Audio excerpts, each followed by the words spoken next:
Welcome back, everybody, to the Colorado Rockies franchise on MLB The Show 21.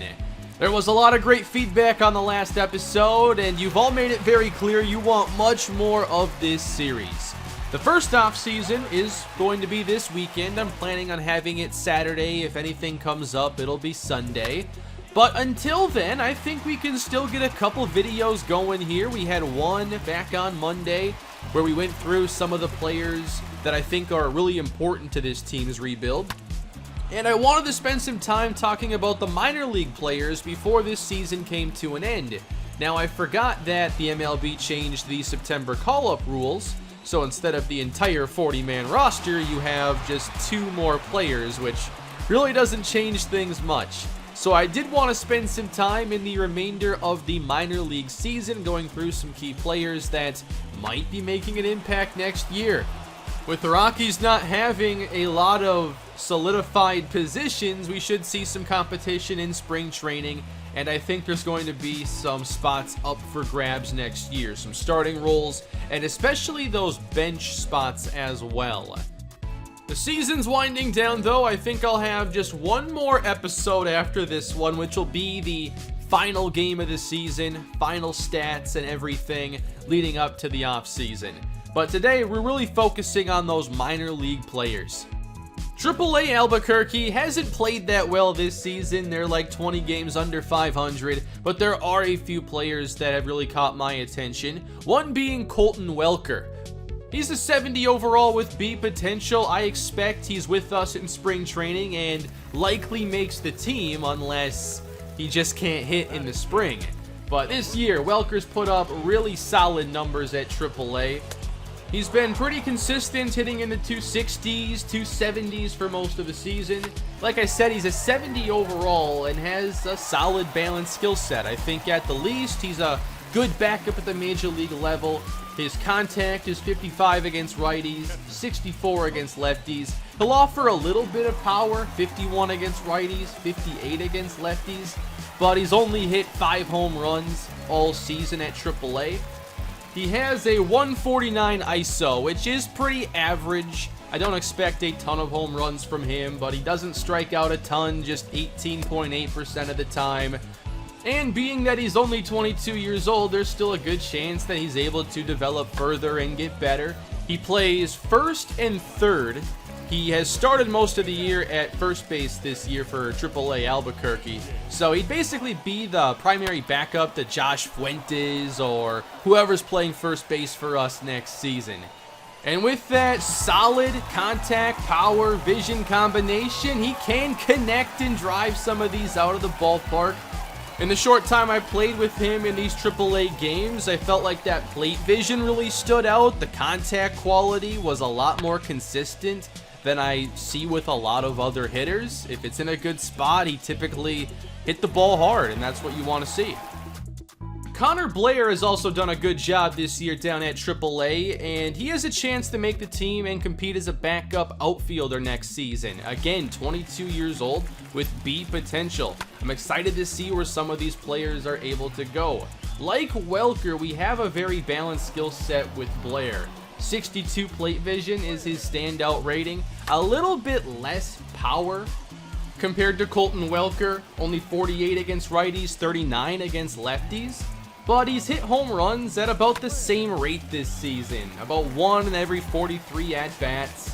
He has a 119 ISO, which really isn't much. So he's probably going to need to show a little bit more power to compete at the major league level. Otherwise, he's just going to be a defensive replacement with plus speed.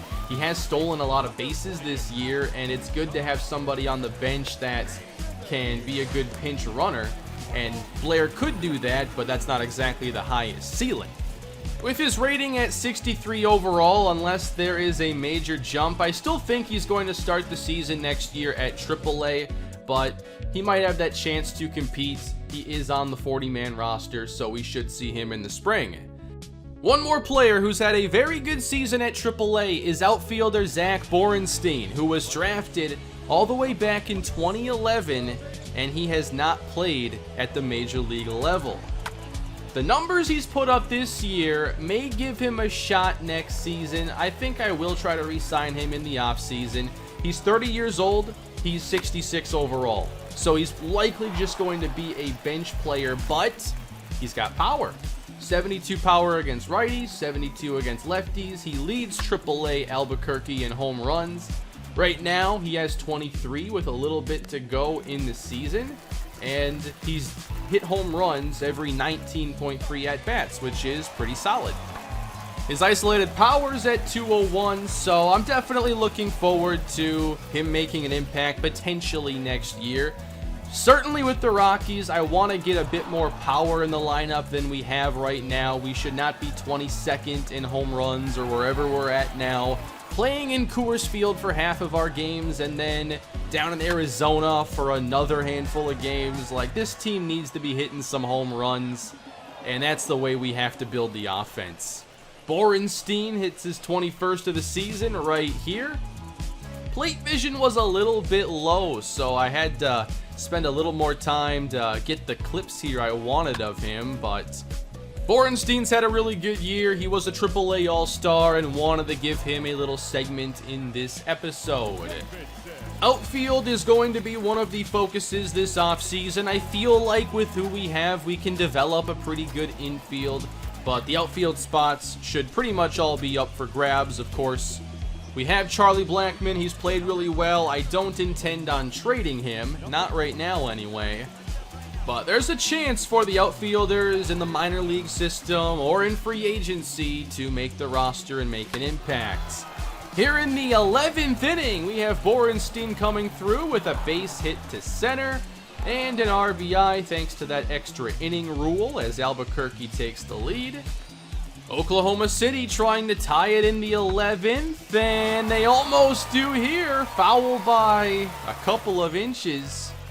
3-2 count. Heath Holder gets the strikeout, and he actually had to come into the game as an injury substitution with 2 down in the inning.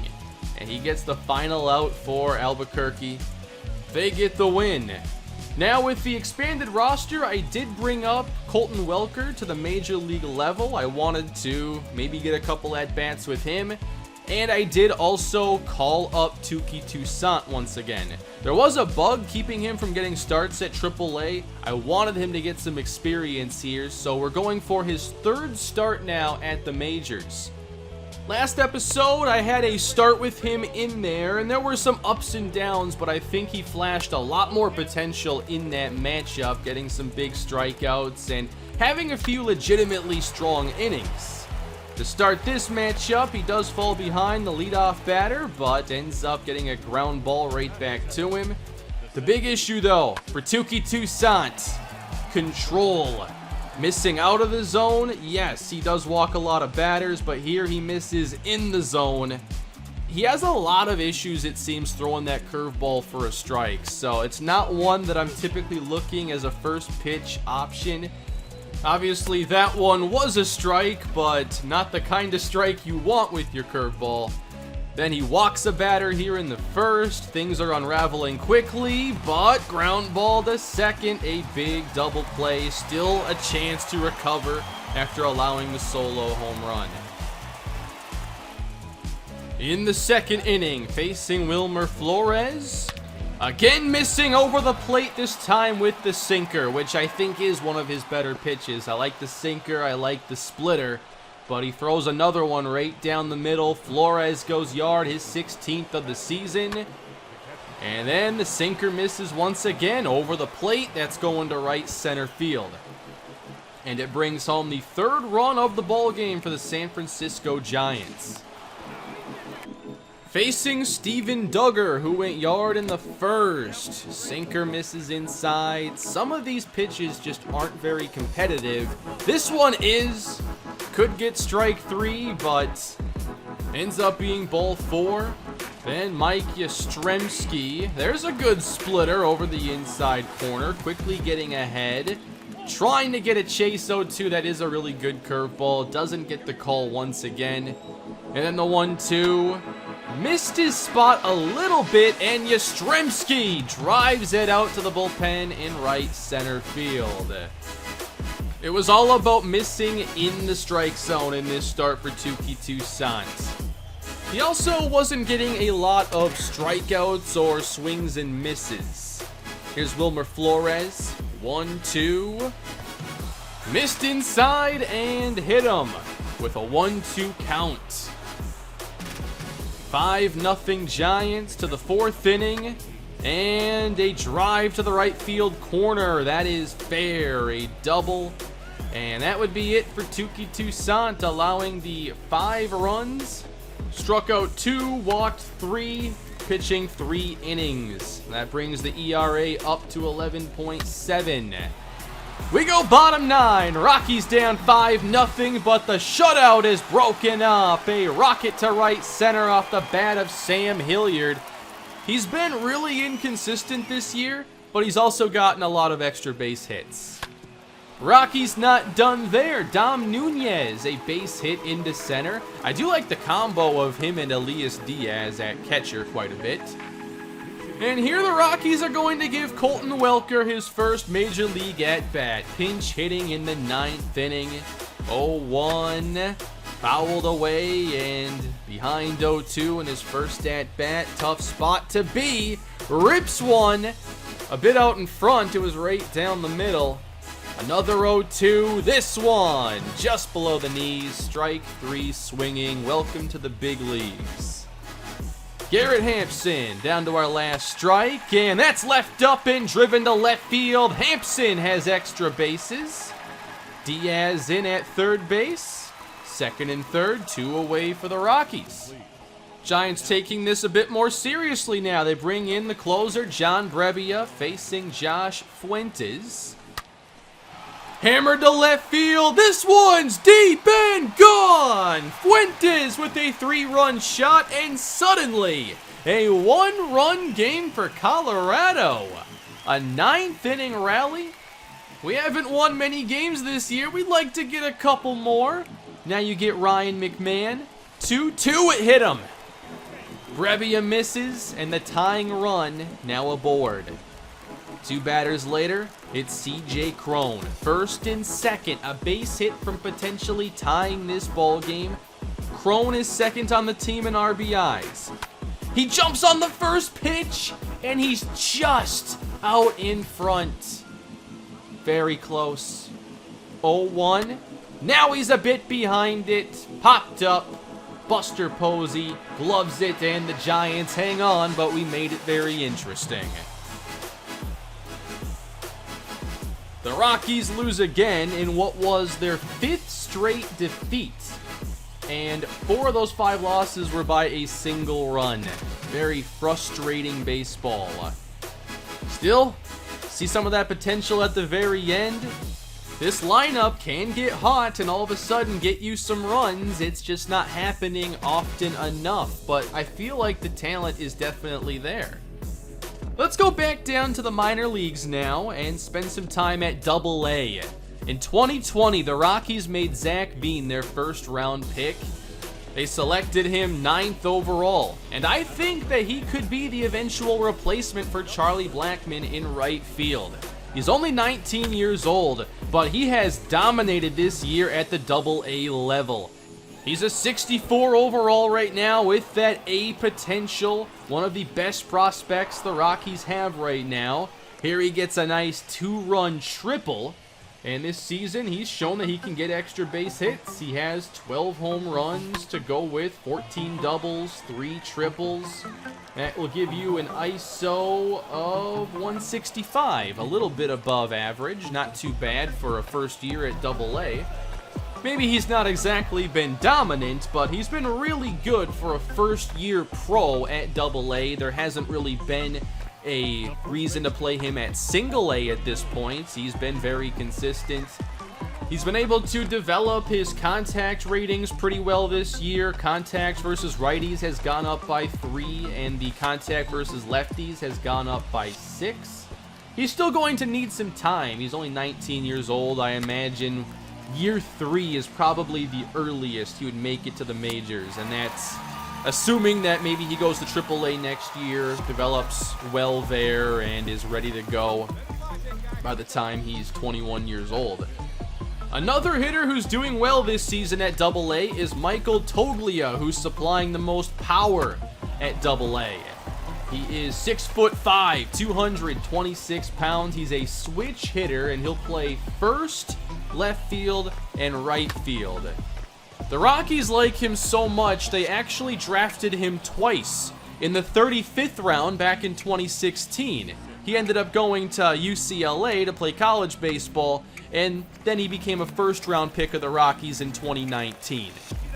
He's hit 17 home runs this year down in AA in 338 at-bats. He's hit 240 with a 763 OPS.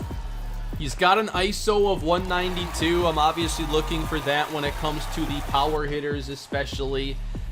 I think he's definitely got a chance to become a starter for us, although his potential is only a C right now. You'd like to see that get a little better.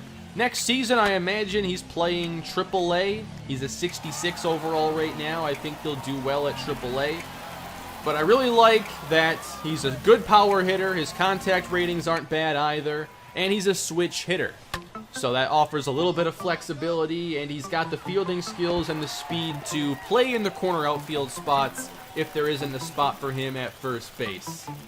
He's probably a top 3 power hitter in our minor league system right now, and if this year is any indication, he's got a chance to be a pretty good one. Now, we've spent the last couple episodes focused on the minor league system, but haven't really talked a lot about pitchers outside of Tooky Toussaint. The pitching in this organization is just not very good, and that's why we focused on pitching in the draft and with trading Trevor Story. I wanted to find one more pitcher to talk about, and I am intrigued by AA pitcher Brandon Gold, who's had a really strong season and has B potential. He's 25 years old, and the Rockies drafted him in the 12th round out of Georgia Tech back in 2016. Looking at his ratings, I feel like Gold is just a decent pitching prospect. Maybe his ceiling is like a 3rd or 4th pitcher in your rotation. He's got pretty good stamina, but he doesn't have great velocity or break. His strikeout upside is going to be minimal. He's only struck out 89 batters this year in 142 innings at AA. He's going to be a pitch-to-contact pitcher that tries to limit home runs, and he's done that this season, allowing just a .97 whip. He's not walking a lot of batters. A 2.9 ERA isn't too bad. He has a 3.74 FIP. He's just put together a really solid season down at AA, and I did enjoy getting a chance to pitch with him in this game, and notice the control for him was really impressive. I felt like he had control of all 4 of his pitches. He'll throw a low 90s fastball, a high 80s two-seamer, a slider, and his changeup is at 81.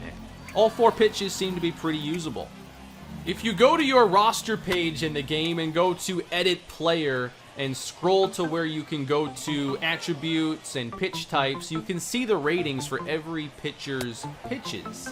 Nothing for Gold really stands out with velocity or break.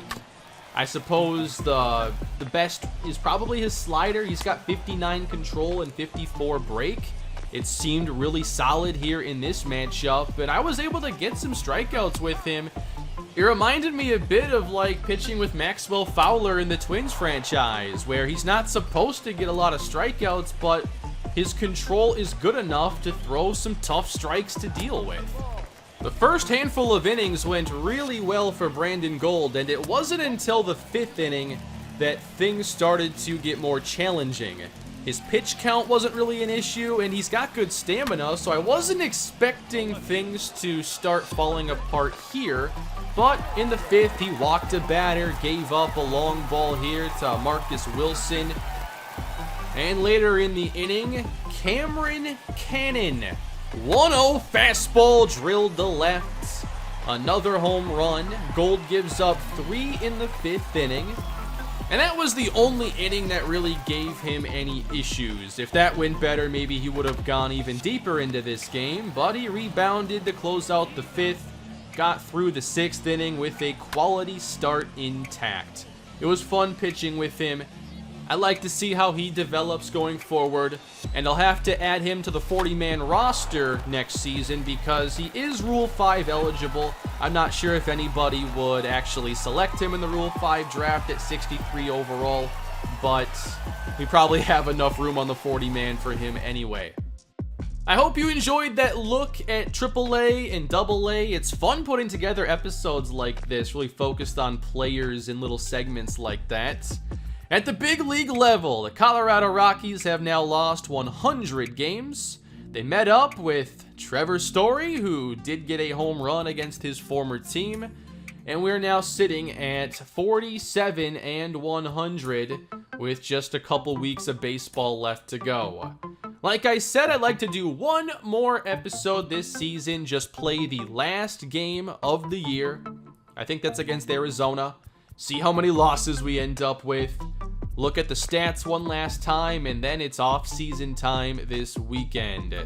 Here's a look at the league leaders, though. Definitely some big surprises. Dominic Smith leads the National League in home runs. You have Franmil Reyes at 44. He led the league at the All-Star break and still leads it now. Might get to 50, but he'd have to have a pretty strong last couple weeks. And for pitching, I mean, you have Jake DeGrom doing outstanding as usual. Max Fried behind him in pitching WAR. And then in the American League, you have Garrett Cole at the top.